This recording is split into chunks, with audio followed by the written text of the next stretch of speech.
Hello and welcome to News Tonight. I'm Tina Jha. Before we begin with the headlines, I would like to appeal to all our viewers to continue to maintain COVID-appropriate behavior in order to stay safe from the COVID-19 pandemic. Remember to wear your face masks, wash your hands and face regularly, and ensure that you maintain physical distancing each time you step outside. Remember, we are still in the midst of the pandemic, and these simple precautions are all that it takes on our part to defeat it. And now the headlines of the day.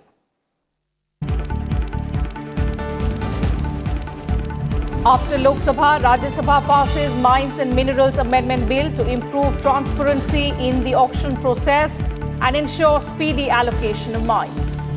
Upper House also approves Constitution Order Amendment Bill on scheduled castes.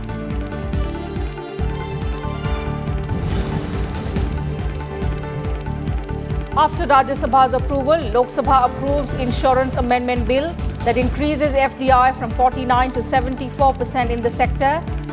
Lower House also passes Delhi National Capital Territory Governance Amendment Bill.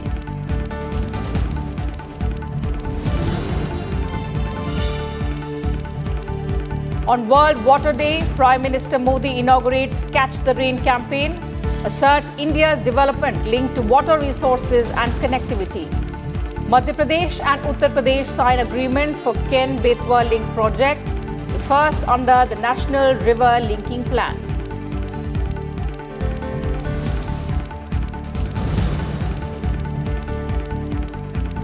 The centre urges states to increase gap between two Covishield doses by 2 more weeks, clarifies that instructions do not apply to Covaxin. Countrywide, over 4.5 crore people vaccinated so far.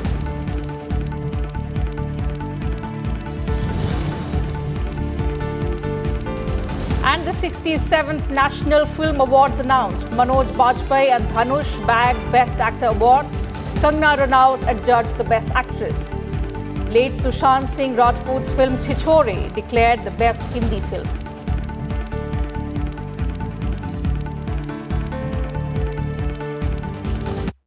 News first from Parliament that passed the Mines and Minerals Development and Regulation Amendment Bill 2021, with the Upper House passing the bill on Monday. It was passed by the Lok Sabha last week. The bill provides that captive mines other than atomic minerals may sell up to 50% of their annual mineral production in the open market after meeting their own needs. Coal and Mines Minister Prahlad Joshi said that the reform in the mining sector would generate 55 lakh direct and indirect jobs. He also said the mining sector currently contributes 1.75% to the country's GDP, but the proposed reforms will raise the contribution to 2.5% as it seeks to make a large number of mines available for auctions by resolving legacy issues. The minister also said that the reforms, besides generating employment, will also increase revenues and ensure private participation in the exploration and mining activities. Barso se barso, from years together, it was accumulated because they were not able to sell it, because it was captive mine and the particular grade they used to use it, बाकी सब ऐसे ही पड़ा था, वो पहाड़ जैसा बन गया था. And that was creating environmental hazard. And now, within that 50% what we are allowing after the meeting their requirement in the particular plant, we are allowing the 15% and that can also be sold. उससे पैसा जो जाता है state को जाता है जी, centre को क्या मिलता है? हम अमेंडमेंट करके स्टेट को मदद कर रहे हैं. The Upper House also passed the Constitution Scheduled Caste Order Amendment Bill 2021. The bill seeks to club 7 castes in Tamil Nadu under one nomenclature of Devendra Kula Vellalar. The Lok Sabha had passed the bill last week and it will now go to the President for his assent. The bill amends the Constitution Scheduled Caste Order 1950.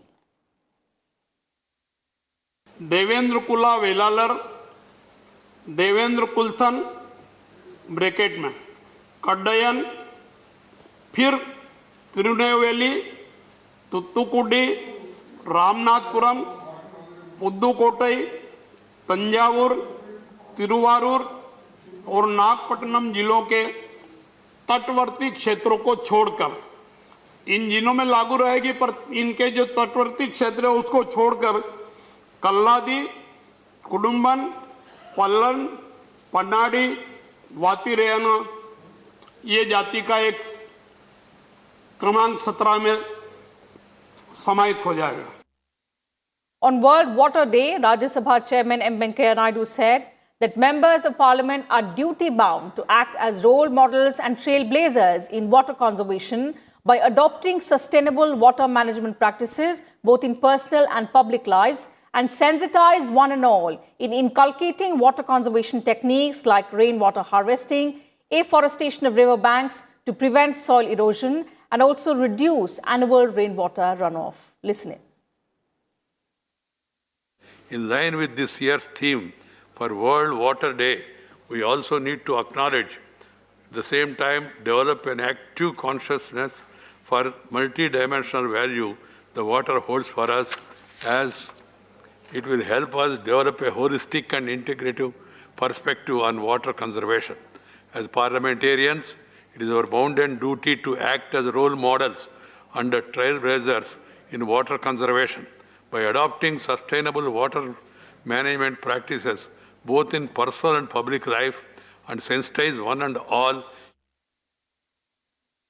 The Parliament on Monday also approved a bill to increase foreign direct investment limit in the insurance sector from the current 49% to 74%, with the Lok Sabha approving the legislation by a voice vote.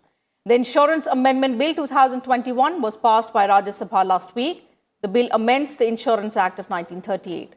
Responding to a discussion on the bill, Finance Minister Nirmala Sitharaman said, hiking the FDI limit in the insurance sector will help insurers raise additional funds and tide over the financial problems. The minister also said the government will provide funds to the public sector insurance companies, but the private players will have to raise capital on their own, and the bill provides them headroom to raise capital. The finance minister also said that this bill has nothing to do with the LIC in specific, but for the entire insurance sector. FDI is only an upper limit. It is only an upper limit. There is no compulsion that every company will have to take up to 74%. Increasing does not mean the foreign investment will increase automatically to that extent in each one of the companies.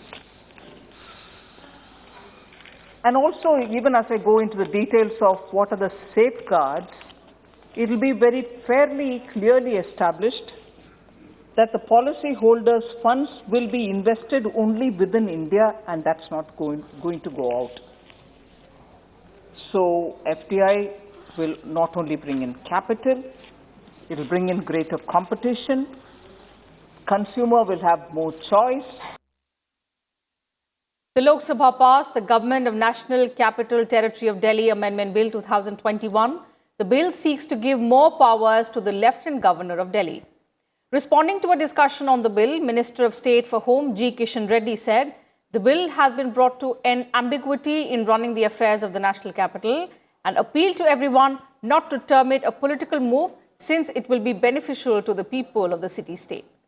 The bill makes it mandatory for the Delhi government to take the opinion of the Lieutenant Governor before any executive action. प्रमुख लक्ष्य है NCT Delhi act 1991 द्वारा जो एम्बिग्युइटीज है, interpretations है, दिक्कत आ रही है, उसको दूर करना, ड्यूटी और रेस्पॉन्सिबिलिटीज पर मोर क्लैरिटी देना, कन्फ्लिक्टिंग एंड अंडरस्टैंडिंग पर समाधान लाना, मिसअंडरस्टैंडिंग से दूर करना, मोर क्लैरिटी के साथ एडमिनिस्ट्रेशन एंड रजिस्ट्रेशन अपने अपने जिम्मेदारी निभाना, कंफ्यूजन से क्लैरिफिकेशन लाना, ये मोदी सरकार का काम है. A bill to replace an over 9-decade-old law governing lighthouses was also passed by the lower house on Monday. The Marine Aids to Navigation Bill 2021 seeks to provide for a fresh framework to establish and manage vessel traffic services, besides changing the use of the term marine aids to navigation. Responding to a discussion on the bill, Ports, Shipping and Waterways Minister Mansukh Lal Mandavia said ship recycling in the country will be doubled in the near future, and added that it has generated direct and indirect employment opportunities. He also stressed on the need to further develop waterways to increase trade opportunities at a lower cost. Industrial cluster, agriculture cluster, feeder port, major port, minor port, satellite port और captive port कहाँ बनाया जाए उसको देखते हुए अगले दिनों में हमें आगे बढ़ना है। एक aid to marine aid to navigation bill एक इसलिए महत्वपूर्ण है कि इसमें 3-4 बिंदु को ध्यान में रखते हुए 1927 में जो बना था थोड़ा सा भविष्य में रिफॉर्म हुआ, मैंने केवल उसमें आज के दिन में जो विद्यमान टेक्नोलॉजी है उसको ही ध्यान में नहीं रखा है, अगले दिनों में जो टेक्नोलॉजी आने वाली है उसको भी ध्यान में रखते हुए कहा है।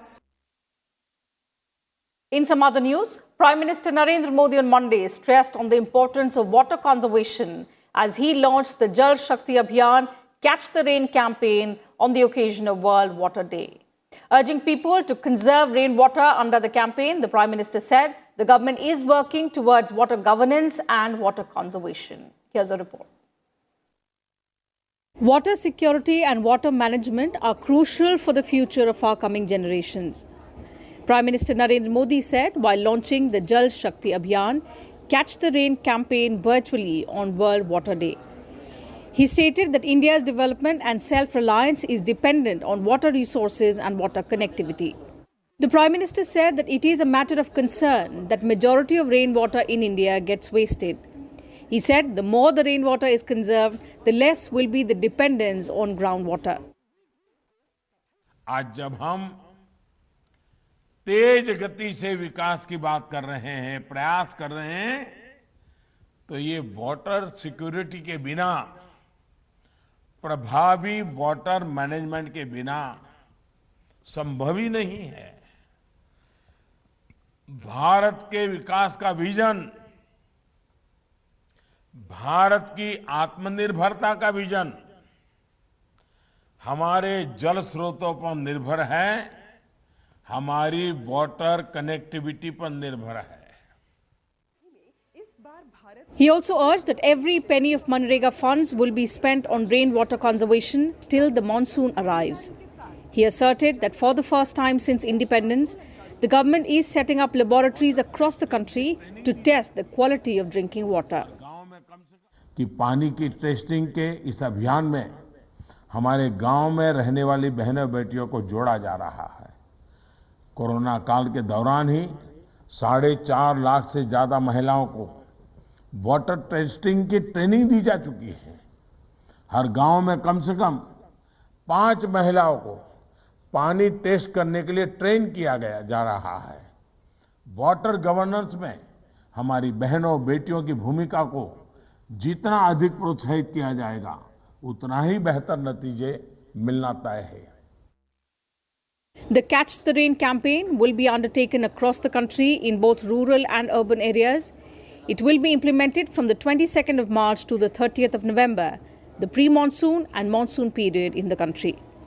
The campaign aims to take water conservation at the grassroots level through people's participation. On the occasion, Jal Shakti Minister Gajendra Singh Shekhawat and Chief Ministers of Madhya Pradesh and Uttar Pradesh signed the historic Memorandum of Agreement to implement the Ken-Betwa Link project. This is the first project of the National Perspective Plan for Interlinking of Rivers. It will provide annual irrigation of 10.62 lakh hectare, drinking water supply to about 62 lakh people, and also generate 103 megawatts of hydropower. The project will benefit the water-starved region of Bundelkhand, including districts from both Uttar Pradesh and Madhya Pradesh. Bureau Report, Sansad TV. And time for a short break here. More news and updates will continue on the other side. Do stay with us.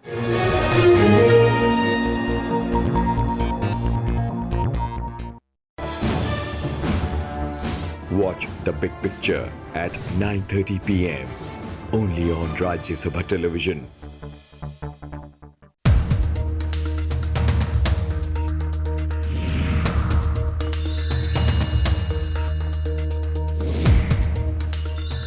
अनुच्छेद 50 के तहत सार्वजनिक सेवाओं में न्यायपालिका और कार्यपालिका की पृथक भूमिकाएं तय करने के लिए कदम उठाना राज्य का दायित्व होगा।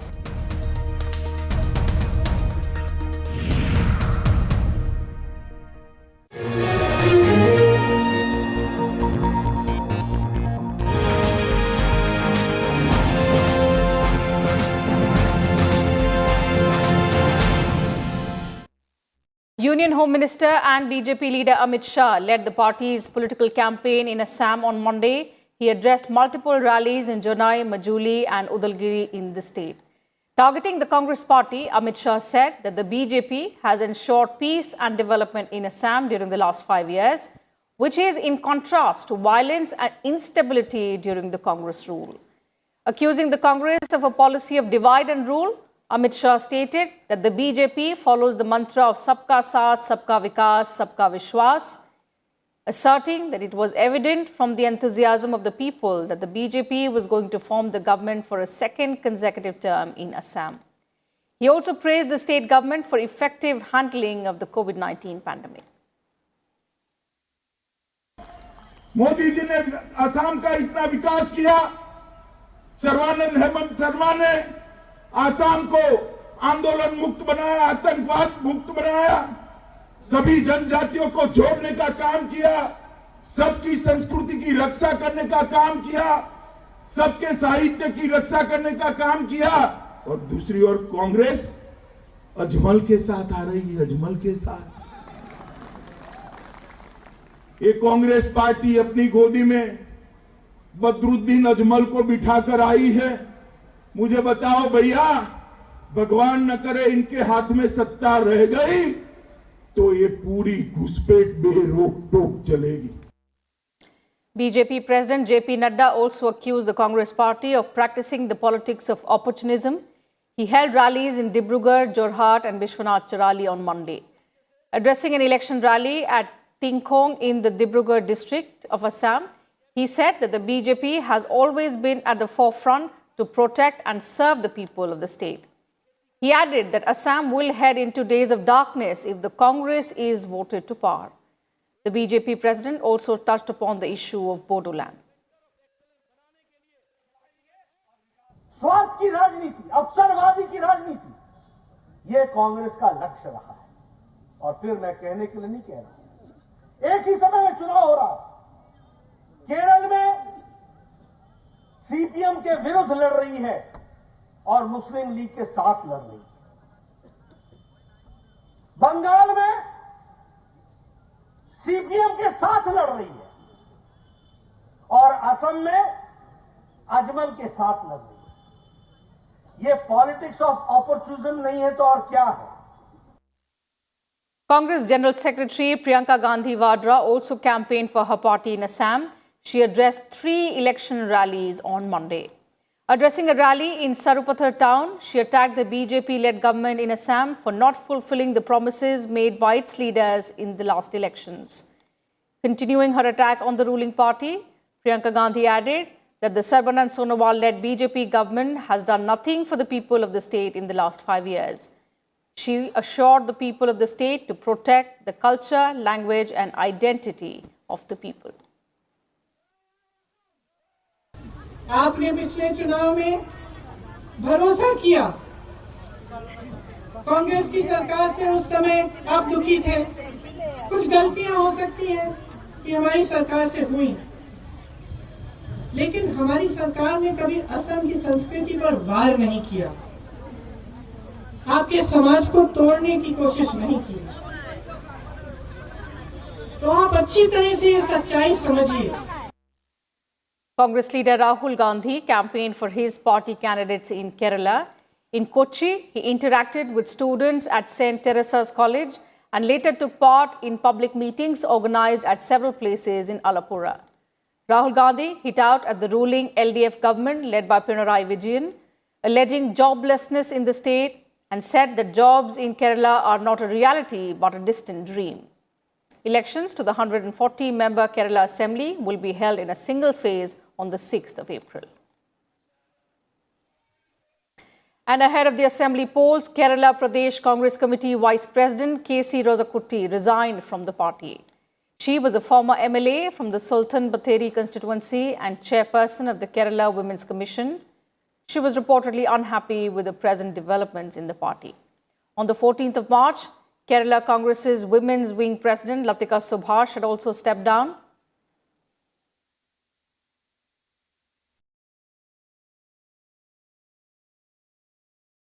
Meanwhile, West Bengal Congress chief Adhir Ranjan Chaudhary on Monday released the party's election manifesto, Bangla Disha, for the upcoming assembly elections in the state. The party has 8 distinct promises for West Bengal, focusing on long-term development. Adhir Ranjan Chaudhary said that Congress's manifesto has distinct promises on law and order, education, health, as well as arts and culture. He urged citizens to vote for the Left Congress ISF coalition, the clear alternative for a better future. That's what he described the coalition as. Chaudhary launched the manifesto at the party headquarters in Kolkata. The release of Congress's poll manifesto comes a day after Bharatiya Janata Party unveiled its Sankalp Patra for Sonar Bangla. BJP's manifesto was released by Home Minister Amit Shah in Kolkata on Sunday.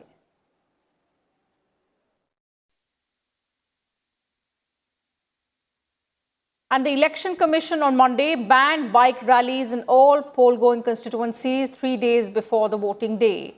The decision was taken amid reports that anti-social elements use motorbikes to intimidate the voters. In a directive issued to chief electoral officers of the poll-bound West Bengal, Kerala, Tamil Nadu, Assam and Puducherry, the poll panel pointed out that it has been brought to its notice that in some places, bikes are being used by anti-social elements to intimidate the voters before the poll day and also on the polling day. The Election Commission has also asked its chief electoral officers to inform all stakeholders, including the candidates, the political parties, and the Commission's observers, to ensure strict compliance of these directions.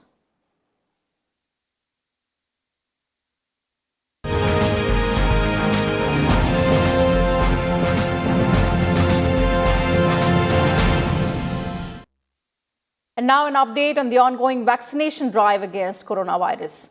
Over 4 crore 72 lakh COVID-19 vaccine doses have been administered in the country so far. More than 4 lakh 62,000 doses were given to the beneficiaries in the last 24 hours.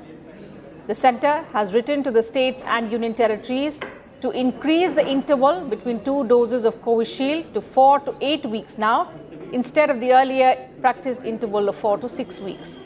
This comes on the recommendation of 2 expert panels, stating that there is evidence of increased protection if the second dose of Covishield is administered between 6 to 8 weeks.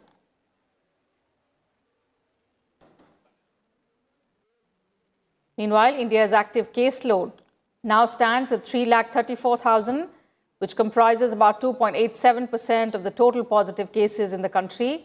46,951 new cases were reported from different parts of the country in just the last 24 hours, taking the COVID-19 tally to over 1 crore 16 lakh.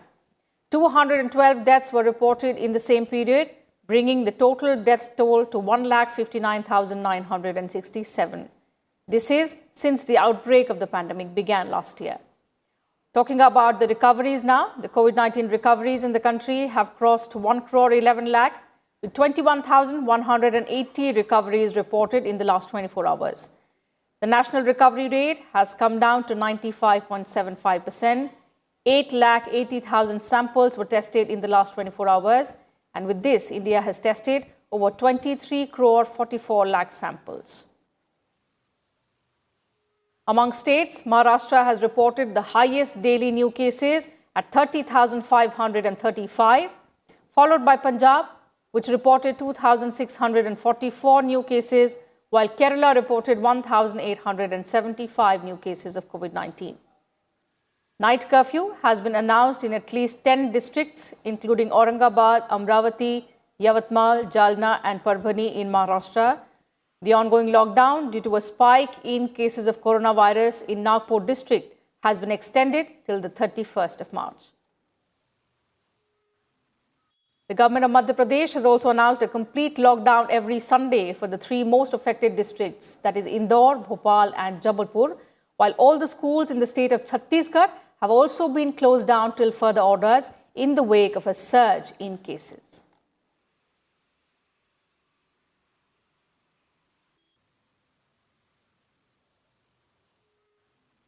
Bihar Divas is observed on the 22nd of March every year. The state achieved statehood on the 22nd of March 1912 after it was carved out from Bengal. On the 109th Foundation Day of Bihar, President Ramnath Kovind congratulated the citizens and said that Bihar has a heritage of the past as well as a path to the present. Vice President M. Venkaiah Naidu extended his greetings to the people of Bihar. He said that the state is the land of monasteries and has rich spiritual history and educational legacy.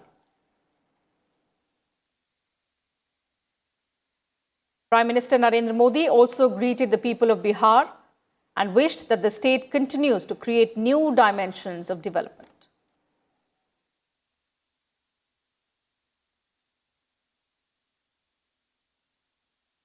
The 67th National Film Awards 2019 were announced on Monday.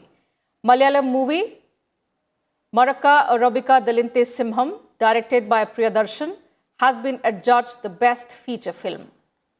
Kangana Ranaut has been named the best actress for her roles in Manikarnika and Panga, while Manoj Bajpayee and Dhanush share the best actor honor for their roles in Bhosle and Asuran respectively.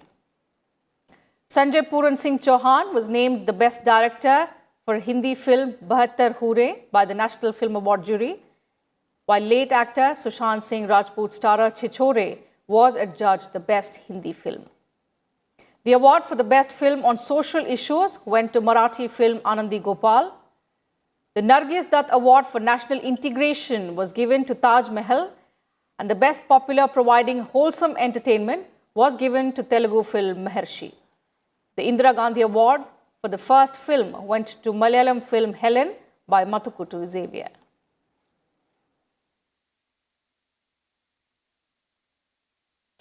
And that's it from us in this bulletin. But before we leave, I once again appeal to all our viewers to continue to maintain COVID-appropriate behavior. Remember to wear your face masks, wash your hands and face regularly, and ensure that you maintain physical distancing whenever you step outside. Remember, these simple precautions are all that it takes on our part to defeat the ongoing pandemic. Take care, good night, and thank you for your time. Thank you.